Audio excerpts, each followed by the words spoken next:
ನನ್ನ ಹತ್ತಿರ ಏನೇನು ಇಲ್ಲ, ಬರೀ ಇದರ ಬಗ್ಗೆನೇ ಚಿಂತೆ ಮಾಡೋಕ್ಕೆ ಶುರು ಮಾಡಿದೆ ಅಂದರೆ ಜೀವನ ಹಾಳಾಗ್ತದೆ.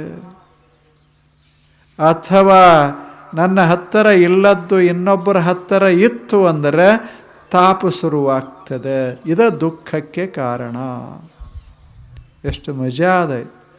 ನನ್ನ ಹತ್ತಿರ ಏನೇನಿಲ್ಲ ಅಂತ ಬರೇ ಅದೇ ತಲೆಯೊಳಗಿತ್ತು ಅಂದರೆ ಸುಖ ಹೆಂಗಾಗ್ತದದ. ನನ್ನ ಹತ್ತಿರ ಏನಿಲ್ಲ ಅದು ಇನ್ನೊಬ್ಬರ ಹತ್ತಿರ ಇರಬಾರದು ಅಂದ್ರೆ ಅದು ಹೆಂಗೆ ಸಾಧ್ಯ ಅದ? ಅಲ್ಲಿ ಇರ್ತದೆ, ಅಲ್ಲಿ ಯಾಕದ ಅಂದೇವಿ ಅಂದ್ರೆ ನಮಗೆ ದುಃಖ ಶುರುವಾಗ್ತದೆ. ಹಂಗೆ ಮಜಾ ಇರ್ತದೆ. ಮನುಷ್ಯ ಜೀವನವನ್ನು ಕೆಡಿಸಿಕೊಳ್ಳೋದೇ ಆ ರೀತಿ. ಒಬ್ಬ ಒಂದು ಆ ಊರಲ್ಲಿ ಒಬ್ಬ ದೊಡ್ಡ ಸಿರಿವಂತ, ಅವನ ತಮ್ಮೊಬ್ಬ, ಇಬ್ಬರು ಬಹಳ ಅನ್ಯೋನ್ಯವಾಗಿದ್ದವರು. ಇಬ್ಬರದು ಲಗ್ನ ಆಯಿತು. ಹಿರಿಯನಿಗೆ ಮಕ್ಕಳಾಗಲಿಲ್ಲ, ಕಿರಿಯನಿಗೆ ಅಂದರೆ ಗಂಡು ಮಕ್ಕಳಾಗಲಿಲ್ಲ. ಕಿರಿಯನಿಗೆ ಒಂದು ಗಂಡು ಮಗುವಾಗಿತ್ತು, ಒಂದೇ ಮಗುವಾಗಿತ್ತು. ಇಬ್ಬರು ಒಂದೇ ಮನೆ, ಎರಡು ಭಾಗ ಮಾಡಿಕೊಂಡಾರೆ. ಈಚೆ ಕಡೆ ಆತ, ಈಚೆ ಕಡೆ ಈತ. ಇವನಿಗೆ ಹೆಣ್ಣು ಮಕ್ಕಳದಾವ, ಇವನಿಗೆ ಗಂಡು ಮಗು ಒಂದದೆ. ಮಗು ಬಹಳ ಸುಂದರವಾಗಿತ್ತು, ಬಹಳ ಒಳ್ಳೆ ಮಗು ಅದು. ಆ ಊರಲ್ಲೇ ಒಬ್ಬ ಮಿಠಾಯಿಗಾರ ಬಂದ. ಬಹಳ ಒಳ್ಳೆಯ ಮನುಷ್ಯ ಆತ, ಬಡವ. ಒಂದು ಗಾಡಿಯೊಳಗೆ ದಿನಾಲು ಮಿಠಾಯಿ ತಗೊಂಡು ಪ್ರತಿ ಓಣಿಗೆ ಹೋಗ್ತಿದ್ದ. ಅಲ್ಲೆಲ್ಲ ಹುಡುಗರು ಆತನಿಗೆ ಮುತ್ತಿಕೊಳ್ತಿದ್ರು. ಅವನಿಗೆ ಅದರಾಗ ಸಂತೋಷ ಇತ್ತು. ಅವನಿಗೆ ಲಗ್ನಿಲ್ಲ, ಮಕ್ಕಳಿಲ್ಲ, ಮನೆ ಇಲ್ಲ. ಹೀಗೆ ಬಾಡಿಗೆ ಮನೆ ಹಿಡ್ಕೊಂಡು ಆ ಊರಲ್ಲಿ ವಾಸ ಮಾಡಿದ್ದ. ಒಂದು ವರ್ಷ ಹೋಗೋದ್ರಾಗ ಭಾಳ ಪ್ರಸಿದ್ಧ ಆಗಿದ್ದು. ಊರು ಹುಡುಗರಿಗೆ ಎಲ್ಲ ಗೊತ್ತು ಅವನ ಬಗ್ಗೆ. ಅವ ಬರ್ತಾ ಇರೋದನ್ನೇ ದಾರಿ ಕಾಯ್ಕೋತಿರ್ತಿದ್ರು ಹುಡುಗರು. ಯಾರ ಮುಖದ ಮೇಲೂ ಖಿನ್ನತೆ ಬರಬಾರದು ಹಂಗೆ ವ್ಯಾಪಾರ ಮಾಡ್ತಾ ಇದ್ದ ಮನುಷ್ಯ. ಕಡಿಮೆನೂ ಹೆಚ್ಚೇನು ರೊಕ್ಕದ ಕಡೆ ನೋಡಲಿಲ್ಲ, ಮಕ್ಕಳ ಕಡೆ ನೋಡ್ತಾ ಇದ್ದ. ಇದು ಅವನು ದೊಡ್ಡ ಗುಣ. ಅವ್ರಿಗೆ ಆನಂದ ಆಗುವಂಗೆ ಕೊಡ್ತಿದ್ದ ಮಿಠಾಯಿ. ಹೀಗಾಗಿ ಊರು ತುಂಬ ಆತನ ಹೆಸರ. ಆದರೆ ಅವನಿಗೆ ಆದಾಯ ಬಹಳಿಲ್ಲ. ಮಕ್ಕಳೆಲ್ಲ ಅವನ ಬಗ್ಗೆ ಅಷ್ಟು ಸದ್ಭಾವನ, ಅದೇ ಅವನ ಸಂಪತ್ತಾಗಿ ಬಿಡ್ತು. ಭಾರಿ ಆನಂದವಾಗಿದ್ದ ಮನುಷ್ಯ. ಇವರ ಓಣಿಗೆ ಬರ್ತಿದ್ದ. ಇದೇನು ಅಣ್ಣ ತಮ್ಮ ಇದ್ರೋ ಇವರು ಓಣಿಗೆ ಬರ್ತಿದ್ದ. ಈ ಮಕ್ಕಳೆಲ್ಲ, ಈ ಹೆಣ್ಣು ಮಕ್ಕಳು, ಇದೊಂದು ಮಗು, ಸಣ್ಣ ಮಗು, ಇದು ಓಡಿ ಬರ್ತಿದ್ರು. ಆ ಸಣ್ಣ ಮಗು ಬಹಳ ಸುಂದರವಾಗಿತ್ತು, ಅಷ್ಟೇ ಚಂದ ಮಾತನಾಡ್ತಿತ್ತು. ಅದು ದಿನಾಲೂ ಪೇಡೆ ತಗೊಳ್ತಿತ್ತು, ಮಿಠಾಯಿ ತಗೊಳ್ತಿತ್ತು. ಅದಕ್ಕೆ ಆತ ಕೊಡ್ತಿದ್ದ. ಮಸ್ತಾಗಿ ಅದ್ರ ಕೂಡ ಮಾತಾಡ್ತಾ ಇದ್ದ. ಅವನಿಗೆ ರೊಕ್ಕದ ಕಡೆ ಲಕ್ಷ್ಯ ಇಲ್ಲ. ಎಷ್ಟು ಕೊಡ್ತಾವ ಹುಡುಗರು ಮಹತ್ವದ ಇರಲಿಲ್ಲ. ಆದರೆ ತಾನು ಅವ್ರಿಗೆ ಎಷ್ಟು ಸಂತೋಷ ಮಾಡಬಹುದೋ ಅದರ ಕಡೆ ಲಕ್ಷ್ಯ ಇತ್ತು. ಇಂಥದಕ್ಕೆ ವ್ಯಾಪಾರ ಅಂತ ಕರೀತ. ಆ ಹುಡುಗರೆಲ್ಲ ಅಷ್ಟು ಮೆಚ್ಚಿಕೊಂಡಿದ್ರು. ಇದನ್ನು ಅಣ್ಣ ನೋಡಿದ. ಆತನ ಮನಸ್ಸಿನಲ್ಲಿ ಒಂದು ಆಲೋಚನಾ ಬಂತು. ನನಗೆ ಹೆಣ್ಣು ಮಕ್ಕಳದಾವ, ತಮ್ಮನಿಗೆ ಒಂದು ಗಂಡು ಮಗು ಅದ, ಬಹಳ ಚಂದದೆ. ಆದರೆ ಏನು ಮಾಡೋದು, ನನಗಿಲ್ಲಲ್ಲ ಅನ್ನಿಸ್ತು. ಹೆಂಗೆ ಅನಿಸಕ್ಕೆ ಶುರುವಾಗ್ತು. ನನಗೆ ಮಗು ಇಲ್ಲಲ್ಲ ಅಂಥದ್ದು ಅಂತ ನೋವಾ ಶುರುವಾಯಿತು. ಎರಡನೇದ್ದು ನನಗಿಲ್ಲದ್ದು ಅವನಿಗೆ ಅದಲ್ಲ ಅಂದ. ಇದಕ್ಕೆ ಶುರು ಸಮಸ್ಯೆಗೆ ಎರಡು ನೆನಪುಳಿತಾವಲ್ಲ. ನನ್ನಲ್ಲಿ ಇದು ಇಲ್ಲ ಮೊದಲನೇದ್ದು, ನನ್ನಲ್ಲಿ ಇಲ್ಲದ್ದು ಅವನಲ್ಲಿ ಅದ ಅಲ್ಲ. ನನ್ನಲ್ಲಿ ಇಲ್ಲ ಅನ್ನೋದು ಕೊರತೆಯ ದುಃಖ, ಅವನಲ್ಲಿ ಅದ ಅನ್ನೋದು ಅಸೂಯೆಯ ದುಃಖ. ಎರಡು ಶುರುವಾಯಿತು. ಅಸೂಯ ಶುರುವಾಯಿತು. ಅಸೂಯ ಅಂದರೆ ಗೊತ್ತದಲ್ಲ, ಹೊಟ್ಟೆಯ ಏನು ಕಿಚ್ಚ. ಎಷ್ಟು ಚಂದ ಕೊಟ್ಟಾರ ಆ ಶಬ್ದ. ಹೊರಗಿನ ಕಿಚ್ಚಲ್ಲ, ಹೊಟ್ಟೆಯಾಗಿನ ಕಿಚ್ಚದ. ಆ ಹುಡುಗನ ನೋಡಿದ ಕೂಡಲೇ ಇವನ ಹೊಟ್ಟೆಯೊಳಗೆ ಕಿಚ್ಚ ಬೀಳಕ್ಕೆ ಶುರುವಾಯಿತು. ತಾಪ ಶುರು. ತನ್ನ ತಮ್ಮ, ತಾವು ಇಬ್ಬರೇ ಅಣ್ಣ ತಮ್ಮಂದಿರು. ತಮ್ಮ ಅಷ್ಟು ಒಳ್ಳೆಯವ, ಅಣ್ಣನ ಬಗ್ಗೆ ಅಷ್ಟು ಪ್ರೇಮ, ಅಣ್ಣನ ಮಕ್ಕಳ ಬಗ್ಗೆ ಪ್ರೇಮ. ಆದರೆ ಅವನು ಹುಡುಗ ಒಂದು ಇತ್ತಲ್ಲ, ಅವನು ನೋಡಿದ ಕೂಡಲೇ ಇವನ ಹೊಟ್ಟೆಯೊಳಗೆ ಶುರುವಾಯಿತು ಕಿಚ್ಚು. ಚೆನ್ನಾಗಿಲ್ಲ ಅದು, ಎಷ್ಟು ಚಂದದ ಕಿಚ್ಚು. ಏನು ಶಬ್ದ ಬಳಸ್ಯಾರ. ಉರಿ ಅಲ್ಲ, ಕಿಚ್ಚು. ಉರಿ ಆದ್ರೆ ಹೊರಗೆ ಕಾಣಿಸ್ತತ್ತು, ಒಳಗೆ ಅದ ಕಿಚ್ಚದು. ಅವನಿಗೆ ಗೊತ್ತಾಗ್ತದೆ, ಉಳಿದವ್ರಿಗೆ ಗೊತ್ತಾಗೋದಿಲ್ಲ. ಅದ ಕಿಚ್ಚ ಒಳಗದ. ಉರ್ಯಾಕೆ ಶುರುವಾಯಿತು. ಎದರಿಂದ?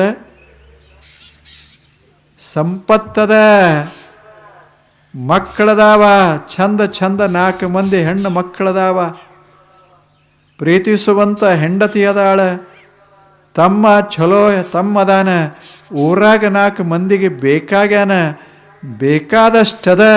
ಅದರ ಹೊಟ್ಟೆಯೊಳಗೆ ಕಿಚ್ಚು ಬಿದ್ದ ಬಳಿಕ ಇದ್ದರೆ ಏನು ಮಾಡೋದು?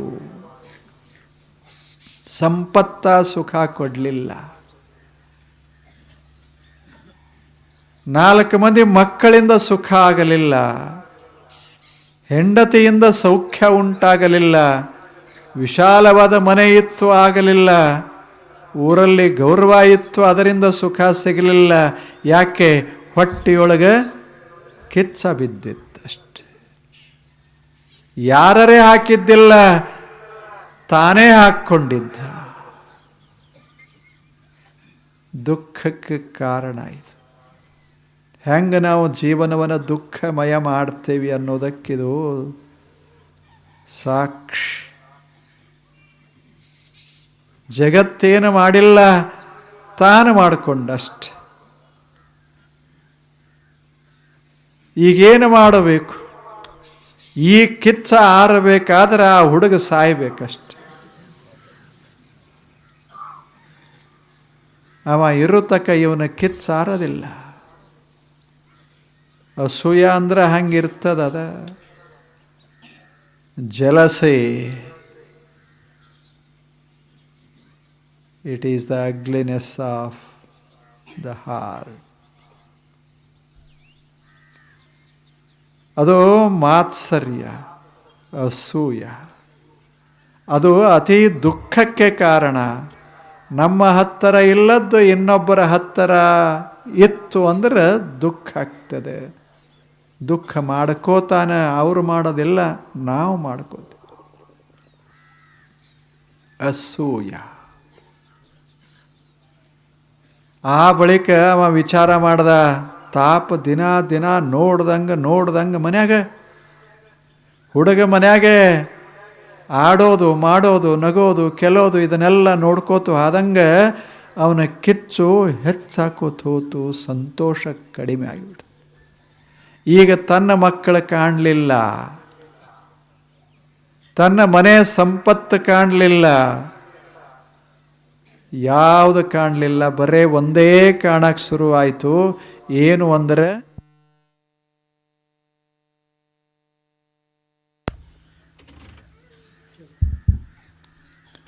ಏನು ಕಾಣ್ತಿತ್ತು ಅವನಿಗೆ?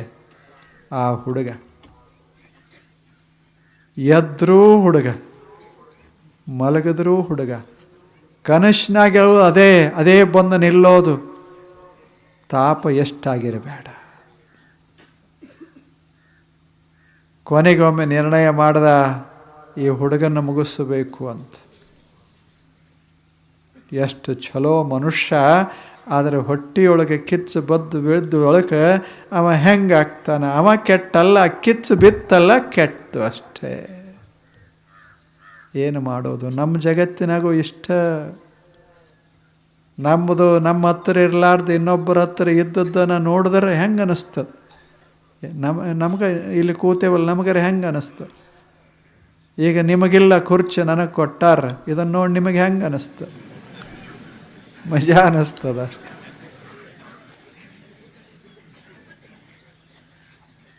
ನಿಮ್ಮದು ಮನೆ ಮಾರ ಅವೆಲ್ಲ ಮಸ್ತಾಗಿ ನೋಡಿದರೆ ನಮಗೆ ಹೆಂಗೆ ಅನ್ನಿಸ್ತದೆ? ಆರಾಮ್ ಅನ್ನಿಸ್ತತ್ತೋ? ನಮ್ಮ ಜೀವನ ಚಂದದ ಅಂತ ತಿಳ್ಕೋಬೇಕು. ಉರ್ಯಾಕೆ ಶುರುವಾಯಿತು ಅಂದ್ರೆ ತಿಳ್ಕೋಬೇಕು ನಮ್ಮ ಜೀವನ ಕೆಟ್ಟ ಹೋಗ್ಯದ ಅಂತ. ಆ ಬಳಿಕ ಒಂದು ದಿವಸ ಮಿಠಾಯಿಗಾರನ ಭೇಟಿಯಾದ. ಅವ ಎಲ್ಲಿರ್ತಾನೆ ಅಲ್ಲಿ ಹೋಗಿ, ಊರು ಹೊರಗೆ ಗುಡಿಸಲ್ದಾಗಿದ್ದವ. ಅವನಿಗೆ ಭೇಟಿಯಾದ. ಅವನು ಕೂಡ ಗೆಳೆತನ ಮಾಡ್ದ. ಏನೋ ಬಹಳ ಚಲೋ ಮನುಷ್ಯ ನೀನು, ಹೆಂಗೆ ಶುರು ಮಾಡ್ಯಾನ? ಎಷ್ಟು ಚಲೋ ಮನುಷ್ಯ ನೀನು, ಏನು ಚಲೋ ಮಿಠಾಯಿ ಮಾಡ್ತಿ, ಮಸ್ತ್ ಮಿಠಾಯಪ್ಪ ನೀನು. ಆದರೆ ಏನು ಮಾಡೋದು, ಇಷ್ಟಾಯಿತು ನಾನು ನೋಡ್ತೇನೆ, ನಿನ್ನ ಗುಡಿಸಲೇನು ಬದಲಾಗಿಲ್ಲ, ನೀನು ಶ್ರೀಮಂತ ಆಗಬೇಕಪ್ಪ ಇಷ್ಟೊತ್ತಿಗೆ ಅಂದ. ಅವಾಗ ಅರ್ಥನೇ ಆಗಲಿಲ್ಲ ಮನುಷ್ಯಾಗ, ಇವ್ಯಾಕೆ ನನಗೆ ಹಿಂಗೆ ಅನ್ನಕತ್ಯಾನ ಅಂತ. ನೀನು ಶ್ರೀಮಂತ ಆಗಲಿಕ್ಕೆ ಯೋಗ್ಯ. ಏನು ನಿನ್ನ ಮಿಠಾಯಿ, ಏನು ಮಾತು, ಇಡೀ ಊರು ಮಕ್ಕಳೆಲ್ಲ ತಗೋತಾವ, ಎಂಥ ಮಿಠಾಯಿ ಮಾಡ್ತೀಯಲ್ಲ. ನಿನ್ನ ಮಿಠಾಯಿ ತಗೊಂಡು ಮಾರಾಟ ಮಾಡಿದವ್ರ ಎಟ್ಟೆಟ್ಟೋ ಮನೆ ಕಟ್ಕೊಂಡಾರ, ನೀ ಯಾಕೆ ಕಟ್ಕೋಬಾರ್ದು ಅಂದ. ಇವನ ಮಿಠಾಯಿ ತಗೊಂಡೋಗಿ ತುಟ್ಟಿ ಮಾರಾಟ ಮಾಡಿ ಅವ್ರ ಮನೆ ಕಟ್ಟಿದ್ರು. ಇವ ಸುತ್ತಮುತ್ತಲ ಹಳ್ಳಿಯವರು. ಇವ ಅಂದ, ಇದನ್ನೆಲ್ಲ ಹೇಳ್ದ ಈ ಮನುಷ್ಯಾಗ, ಮಿಠಾಯಿಗಾರನಿಗೆ. ಆಯಿತು ಸಾವುಕಾರ್ರೇ, ತಮ್ಮದೇನು ಕೆಲಸ ಅಂದ. ಏನಿಲ್ಲ, ನೀನು ಶ್ರೀಮಂತ ಆಗಬೇಕನ್ನೋ ಇಚ್ಛಾ ನನಗಂತ. ಯಾಕೆ ತಾವು ಇಚ್ಛೆ ಪಡ್ತೀರಿ ಅಂದ. ಇಲ್ಲ, ನಾನು ನೋಡ್ಬೇಕು, ನೀವು ಇಂಥ ಒಳ್ಳೆ ಮನುಷ್ಯ, ಬಡವನಾಗಿರೋದು ಅದು ನನಗೆ ಹಿಡಿಸೋದಿಲ್ಲಪ್ಪ ಅಂತ. ಮತ್ತು ಏನು ಮಾಡಬೇಕು? ನಂದೊಂದು ಕೆಲಸ ಮಾಡು, ನಿನಗೆ 1,00,000 ರೂಪಾಯಿ ಕೊಡ್ತೀನಿ ಅಂದ. ಏಕ್ದಮ್ ಶ್ರೀಮಂತ ಮಾಡಿಬಿಡ್ತೀನಿ ನಿನ್ನ ಅಂದ. ಹೆಂಗೆ ಪ್ಲ್ಯಾನ್ ಹೆಂಗೆ ಹಾಕ್ಯಾನ. ಆವಾಗ ಆ ಮಿಠಾಯಿಗಾರ ಹೇಳ್ದ, ನಿಮ್ಮ ಲಕ್ಷ್ಯ ಏನಾದರೂ ಇರಲಿ, ನನಗೆ ಅದ್ರ ಮಹತ್ವದ್ದಲ್ಲ. ನಾನು ಆರಾಮದೀನಿ, ಈಗ ಭಾಳ ಶಿಸ್ತಾಗಿದ್ದೀನಿ. ನನ್ನ ಗುಡಿಸಲಂದ್ರೆ ಅಷ್ಟು ಮಜಾದಾಗ ಅದ. ನನಗೆ ಯಾರದಾರ, ಹಿಂದಿಲ್ಲ ಮುಂದಿಲ್ಲ, ಊರು ಮಕ್ಕಳೆಲ್ಲ ನಮ್ಮ ಮಕ್ಕಳೇ. ಅವರ ಸಂತೋಷವೇ ನನ್ನ ಸಂತೋಷ, ನನಗೆ ಯಾವ ಕೊರತೆ ಇಲ್ಲ. ಯಾಕೆ ಸಾವುಕಾರರೇ ಇದ್ರ ಬೆನ್ನತ್ತಿರಲ್ಲ ನನಗೆ ಅಂದ. ಏನಿಲ್ಲ, ನನಗೆ ಒಂದೇ ಇಚ್ಛೆ, ನೀ ಶ್ರೀಮಂತ ಆಗಿ ಇರಬೇಕು ಅಂತ ನನಗೆ ಅನ್ನಿಸ್ತದ. ಹಾಗೆ ನಿನ್ನ ಶ್ರೀಮಂತ ಮಾಡೇ ತೀರ್ಬೇಕಂತ ನನಗೆ ಹಿಂಗೆ ನಿನ್ನ ಬಗ್ಗೆ ಅಷ್ಟು ಕಾಳಜಿ ಅಂದ. ಕಾಳಜಿ ತೋರಾಕತ್ಯಾನ,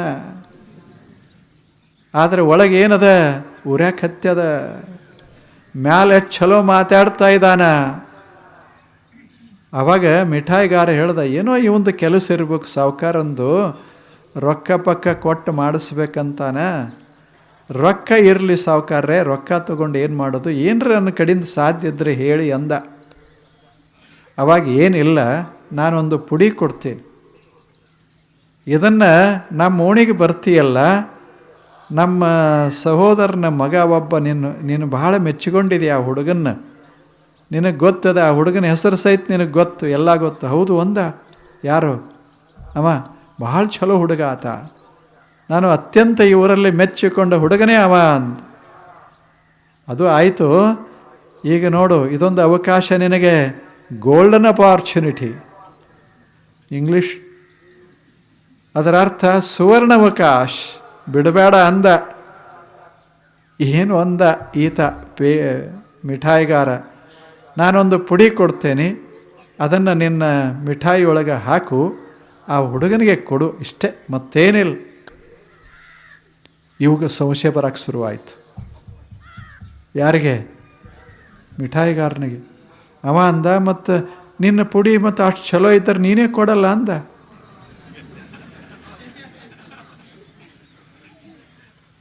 ನಾನು ಕೊಡೋದ್ರಾಗೇನದ ಮಿಠಾಯಿದಾಗ ಹಾಕಿ ನೀನೇ ಮಿಠಾಯಿ ತಗೋ, ನೀನೇ ಕೊಡ್ಕೋ ಅಂದ. ಹಾಗಲ್ಲ ಅಂದಿವ. ಅದು ಬರೇ ಪುಡಿ ಅಲ್ಲ, ಅವನು ಮುಗಿಸೋ ಪುಡಿ ಅಂತ. ಆವಾಗ ಮಿಠಾಯಿಗಾರ ಅಂದ, ನನಗೆ ಗೊತ್ತಿರಲಿಲ್ಲ ನೀವಿಷ್ಟು ಕೆಟ್ಟವರದಿರಿ ಅಂದ. ನಾನು ಇಡೀ ಊರ ಮಕ್ಕಳನ್ನೆಲ್ಲ ಮೆಚ್ಚಿಕೊಂಡಿದ್ದೇನೆ. ನನಗೆ ಒಂದು ಗುಡಿಸಲದ, ಗುಡಿಸಲದಾಗಿದ್ದ ನಾನು ಇಷ್ಟು ಸಂತೋಷಪಟ್ಟೇನೆ. ನನಗೆ ಮಕ್ಕಳಿಲ್ಲ, ನನಗೆ ಹೆಂಡತಿ ಇಲ್ಲ, ಯಾರಿಲ್ಲ, ಮನ್ಯಾಗ ಸಂಪತ್ತಿಲ್ಲ. ಎಲ್ಲ ಮಕ್ಕಳಿಗೆ ಮಿಠಾಯಿ ಕೊಟ್ಟು ಕೊಟ್ಟು ಇಷ್ಟು ಅದ್ಭುತವಾದ ಸಂತೋಷವನ್ನು ಅನುಭವಿಸ್ತೇನೆ. ನಿಮ್ಮ ಮನೆ ಇಷ್ಟು ವಿಸ್ತಾರ, ಊರಲ್ಲಿ ನೀವು ಹಿರಿಯರು, ಇಷ್ಟಾಗಿ ನಿಮ್ಮ ಮನಸ್ಸಿಷ್ಟು ಹೊಲಸದ ಅಂತ ನನಗೆ ಗೊತ್ತಿರಲಿಲ್ಲ ಮಹಾನುಭಾವರೇ, ನನ್ನ ಭೇಟಿಯಾಗಬೇಡಿ ಅಂದ. ಲಕ್ಷ ತಗೊಂಡೇನು ಮಾಡೋದು, ಕೋಟಿ ತಗೊಂಡೇನು ಮಾಡೋದು, ಆ ಮಗುವಿನ ಒಂದು ಮುಗುಳು ನಗೆ ನಿನ್ನ ಯಾವ ಸಂಪತ್ತಿಗೂ ಸಮ ಅಲ್ಲ ಅಂದ. ಅಷ್ಟದ್ಭುತ. ನೀವು ಅನುಭವಿಸಬೇಕು ಮಹಾನುಭಾವರೇ. ನಿಮ್ಮ ತಮ್ಮನ ಮಗ, ನೀವು ಸಂತೋಷ ಪಡಬೇಕು. ಆದರೆ ಇದೇನು ಮಾಡ್ತೀರಲ್ಲ, ಇದರಿಂದ ನಿಮ್ಮ ಜೀವನ ಪೂರ್ಣ ದುಃಖಿಯಾಗ್ತದೆ, ಅವನ ಜೀವನವನ್ನು ದುಃಖಿ ಮಾಡ್ತೀರಿ. ಇಬ್ಬರೂ ನೀವು ಸಂಪೂರ್ಣವಾಗಿ ನಿಮ್ಮ ಬದುಕನ್ನು ಹಾಳು ಮಾಡಿಕೊಳ್ತೀರಿ ಅಂದ. ಆವಾಗ ಇವ ಅಂದ, ನಮ್ಮ ಊರಾಗ ಇರಬೇಕು ಅನಿಸ್ತಿತ್ತು ಅಂದ್ರೆ ಮೊದಲು ಕೊಟ್ಟು ನೋಡ್ದ, ಈಗ ಬೆದರಿಸಿ ಶುರು ಮಾಡ್ದ. ನಮ್ಮ ಊರಾಗ ಇರಬೇಕು ಅನಿಸ್ತಿತ್ತು ಅಂದ್ರೆ ನಾ ಹೇಳ್ದಂಗೆ ಮಾಡಬೇಕು ಅಂದ. ಅವ ಅಂದ, ನಾನ್ಯಾಕಿರಲಿ ಈ ಊರಾಗ ಅಂದ. ನಮ್ಮದೇನು ಈ ಊರೇನು ಆ ಊರೇನು, ಮಿಠಾಯಿಗಾರ ನಾವು, ದಾರ್ಯಾಗಿರೋರು, ನಿಮ್ಗೆ ಬ್ಯಾಡ ಅಂದ್ರೆ ಹೊರಟೆ ಅಂದ. ಆದರೆ ಗೊತ್ತಿರಲಿ, ನಾ ಹೇಳೋ ಮಾತು ಗೊತ್ತಿರಲಿ, ಮನುಷ್ಯ ಯಾರನ್ನಾದರೂ ಮುಗಿಸಿ ಸಂತೋಷ ಪಡೋದು ಸಾಧ್ಯವೇ ಇಲ್ಲ. ಯಾರಿಗಾದರೂ ನೋವು ಉಂಟು ಮಾಡಿ ಮನುಷ್ಯ ಸಂತೋಷ ಪಡಲಿಕ್ಕಾಗೋದಿಲ್ಲ. ಎಲ್ಲಿವರೆಗೆ ಎದೆಯೊಳಗೆ ಅಸೂಯ ಇರ್ತದೆ ಅಲ್ಲಿವರೆಗೆ ಮನುಷ್ಯ ಸಂತೋಷಿಯಾಗೋದಿಲ್ಲ. ಮಿಠಾಯಿ ಹಂಚ್ತಿರಬೇಕು, ಜನ ತಿಂದು ಆನಂದ ಪಡೋದನ್ನು ನೋಡಿ ಸಂತೋಷ ಪಡ್ತಿರಬೇಕು. ಅದು ನನ್ನ ಜೀವನ. ನನಗೆ ನಿಮ್ಮಷ್ಟು ಸಂಪತ್ತಿಲ್ಲ, ನಿಮ್ಮಷ್ಟು ಮಾನ ಮರ್ಯಾದೆ ಇಲ್ಲ, ಏನೂ ಇಲ್ಲ. ಆದರೆ ನನಗೆ ಈಗ ಅನ್ನಿಸ್ತದೆ, ನನ್ನಷ್ಟು ಸುಖ ನಿಮಗೆ ಯಾರಿಗೂ ಇಲ್ಲ. ನಿಮ್ಮ ಮಕ್ಕಳನ್ನು ನೋಡಿ ನಿಮಗೆ ಆನಂದ ಆಗುವುದಿಲ್ಲ, ಆದ ಬಳಿಕ ನಿಮ್ಮಂಥ ಜೀವನ ಅಂತ. ಈತ ಮನೆಗೆ ಬಂದ, ಏನೂ ಮಾತಾಡಲಿಲ್ಲ, ಮಲ್ಕೊಂಡ, ನಿದ್ದೆ ಹತ್ತಲಿಲ್ಲ. ಎಲ್ಲ ಆತನ ಮಾತುಗಳು ಸುಳ್ಯಾಕೆ ಶುರುವಾದ ಮನುಷ್ಯನಾಗ. ಎತ್ಸರ ಬೆಳಿಗ್ಗೆ ಏಳುದ್ರಾಗ ಮನುಷ್ಯ ಬದಲಾಗಿದ್ದ. ಹೋದ, ಮಿಠಾಯಿಗಾರನ ಹತ್ತಿರ ಹೋದ, ನಮಸ್ಕಾರ ಮಾಡಿದ. ಮಹಾನುಭಾವ, ನನ್ನ ಕಣ್ಣು ತೆರೆಸಿದೆ ನೀನು. ಏನಿಲ್ಲ, ಆದರೆ ಸುಖ ಅಂಥದು. ಎಲ್ಲ ನನಗೆ ಕೊಟ್ಟಾನ ದೇವರು, ಆದರೆ ನಾನೀಗ ದುಃಖಿಯಾಗಿದ್ದೆ. ಆ ದುಃಖವನ್ನು ಕಡಿಮೆ ಮಾಡಿದ ಮಹಾನುಭಾವ ನೀನು. ನನ್ನ ದೃಷ್ಟಿಯನ್ನು ಬದಲು ಮಾಡಿದೆಯಲ್ಲ, ನೀನು ನನ್ನ ಗುರು ಅಂದ. ಸಂತ ಈತ ಮಿಠಾಯಿಗಾರ. ಜಗತ್ತಿನಲ್ಲಿ ಬರೋ ಸಂತರೆಲ್ಲ ಮಿಠಾಯಿಗಾರ, ಮಿಠಾಯಿ ಮಾರ್, ಚಲೋ ಚಲೋ ಮಾತುಗಳನ್ನಾಡಿ ಜಗತ್ತನ್ನು ಸಂತೋಷಪಡಿಸುವಂಥ ಮಿಠಾಯಿಗಾರರಷ್ಟು. ಅವರಿಗೆ ಯಾರ ಮಕ್ಕಳೇನು, ಯಾವ ವ್ಯಕ್ತಿ ಏನು, ಯಾವ ಊರ ಏನು ಹೇಳಿ. ಅವರು ಬರೋದೇ ಜಗತ್ತಿನಲ್ಲಿ ಆನಂದ ತರೋದಕ್ಕಾಗಿ. ಅಂಥವರಿಗೆ ಸಂತರು, ಶರಣರು, ಜ್ಞಾನಿಗಳು, ಮಹಾನುಭಾವರು ಅಂತ ಕರೆಯೋದು.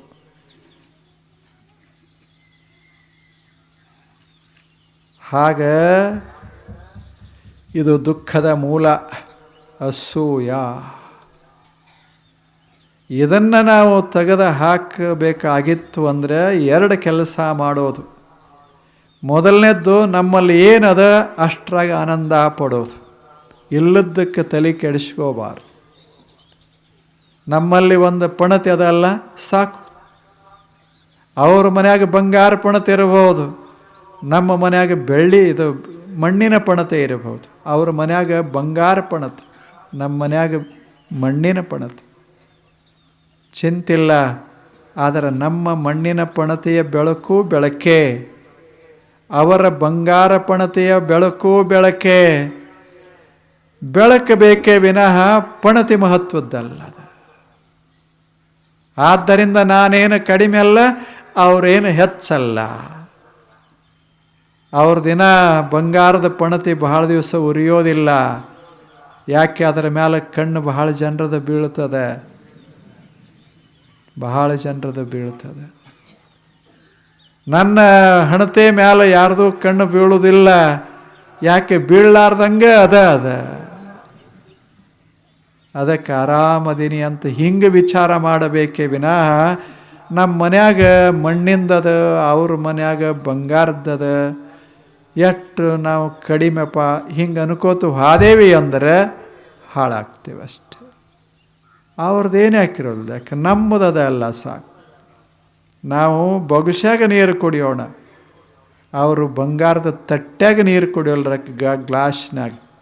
ಆದರೆ ನೀರು ಕುಡಿತೇವಲ್ಲ, ಅದು ಬಹಳ ಮಹತ್ವದ್ದು. ಹೌದಲ್ಲ? ಏನು ನಾ ಬಂಗಾರ ಕುಡಿತಾರೆ? ನೀರು ಕುಡಿತೇವೆ. It is the water that supports our life.